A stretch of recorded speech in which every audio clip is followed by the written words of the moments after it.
Hello everyone, it's Paul from This Design That, and I'm a little bit tired this morning.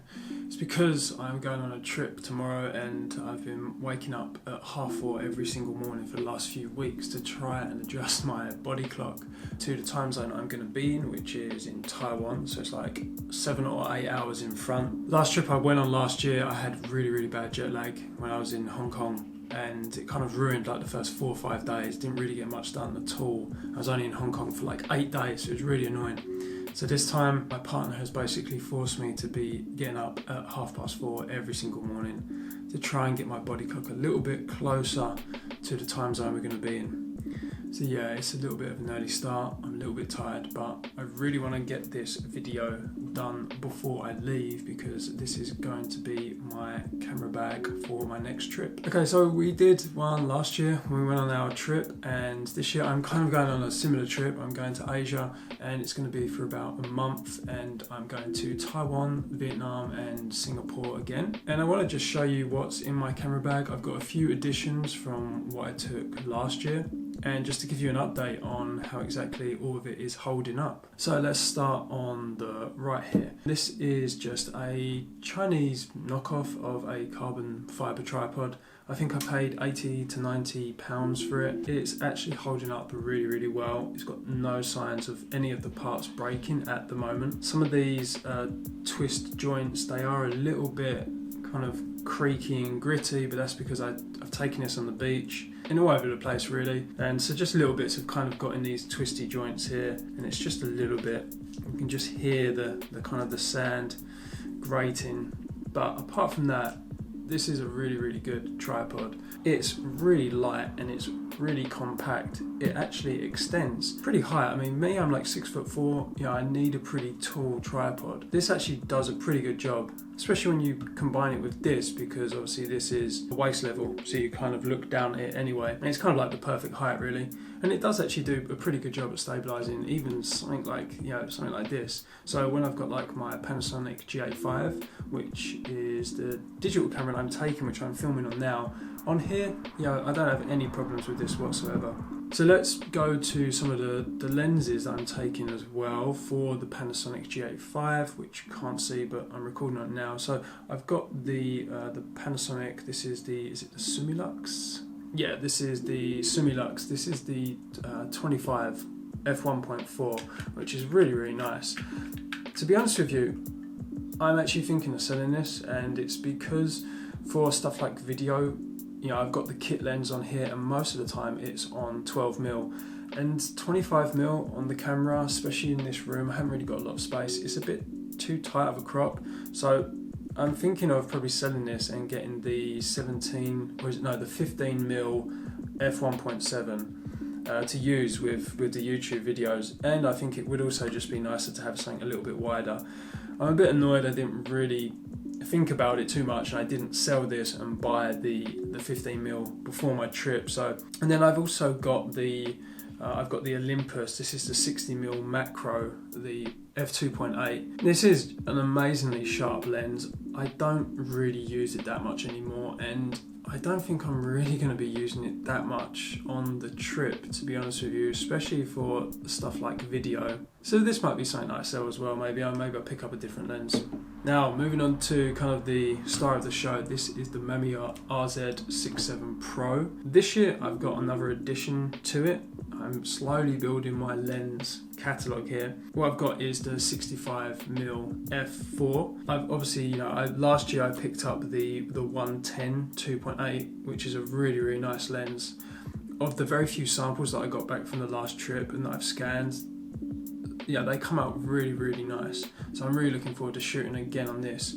But I did always find when I was doing street photography, I'm in cities a lot. I really love being in cities. I love kind of photographing cool buildings and street photography, trying to get pictures of people. I did find that for a lot of what I wanted to do, it was actually a bit too tight of a crop. is kind of the equivalent of around about 50mm on a full frame. I prefer a bit wider, so I've gone and picked up the 65, which is the equivalent of like 30-35 on a full frame. So it's still not super wide, but I do think that it's just going to be a little bit wider, which will just help me to perhaps get maybe some better images of buildings. I hope that it will allow me to kind of capture more of the scene that I like to see with my eyes. So yeah, we've got the 65mm f4. I haven't actually even shot any film through this, so I'm hoping that it's good. Yeah, thankfully at coming time I got it from Japan. I got hit with some customs tax, which was really annoying. This is what you got to do if you want to get this stuff from Japan. Now also with the Mamiya, I've also got a film back. I've talked about this in the last video of the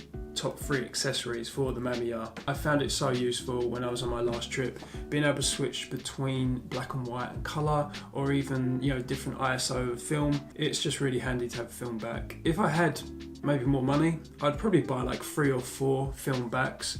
I just don't think you can really have enough of them on a trip. So sticking with the medium format, another thing that I've picked up, this was probably like my biggest mistake on my last trip, was that I didn't have a remote shutter. And for a lot of the night images, I had to drop the shutter speed quite a bit because I was still shooting on Ektar 100. I was kind of just like gently pressing the shutter release while it was on this thing. Some of the images have not come out very good, as you can imagine.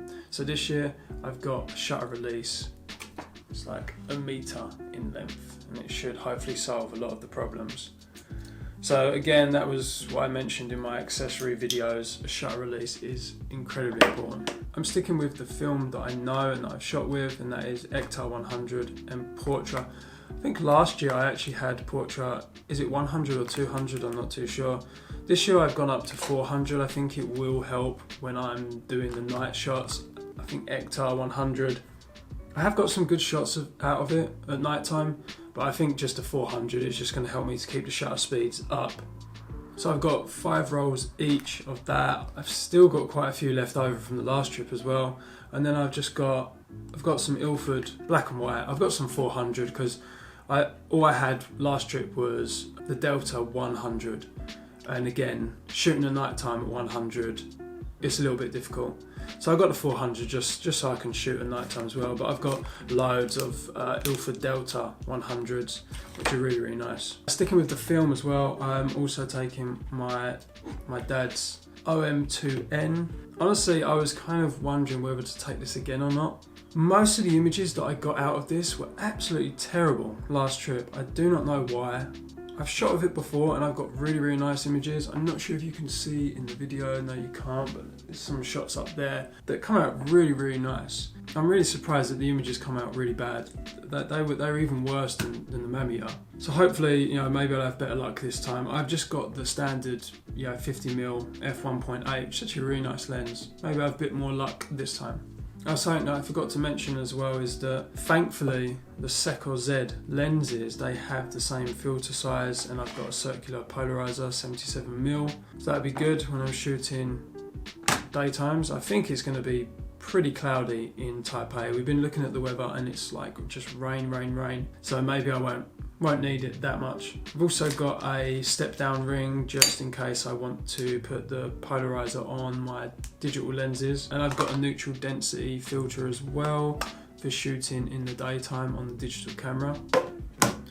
Spare batteries for the digital camera. The G85 batteries do not last that long, they're pretty small as you can see, so make sure you do pack a few.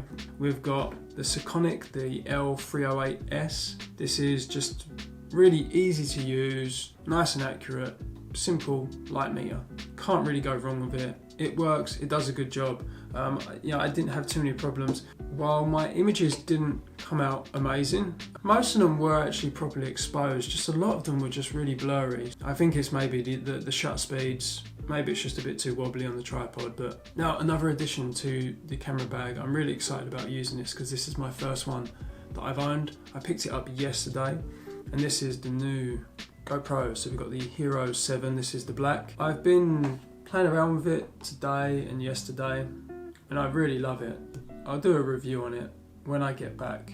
I mean, the stabilization is really, really good. In fact, the reason why I ended up buying this is because I actually bought the crane a gimbal, the version 2 for the G85, because I wanted to maybe get some more movement in my shots, and I thought, I've always wanted to try out a gimbal. I might as well take it on holiday with me because it's going to give me, I've got lots of stuff to film and shoot. I received it and it's just too big. It's absolutely huge. I really didn't know they were that big. I was kind of thinking I could just leave it attached to my camera and just have it on the side of me, but no chance. It's massive. As they say, it's a gimbal killer. From the very small test that I've done, I'm amazed. It is really smooth footage that you can get from this. Yeah, stay tuned. We'll do a review and I'll be posting maybe some clips from the trip with that. So that is it. That is what is in my camera bag for my next trip. As you can imagine, I've bought excess baggage because I'm gonna need it. I think one suitcase is going to be dedicated just for my camera gear, which is usually the case. So I hope to post some updates as well on the trip. I might not, it depends. It depends how much of a holiday mood that I'm in. So that is it. If you've got any tips on how to use any of this stuff or anything that you've picked up along the way, please feel free to share it in the comments below. And for anyone that has been to Taiwan, especially Taipei, if anyone lives in Taipei, any places that are really, really good for photography, the usual themes that I'm trying to capture is just basically Blade Runner. Anything futuristic, I'd really, really love to kind of go there, check it out and shoot it. So please do put it in the comments and remember to like and subscribe, and I'll catch you all later.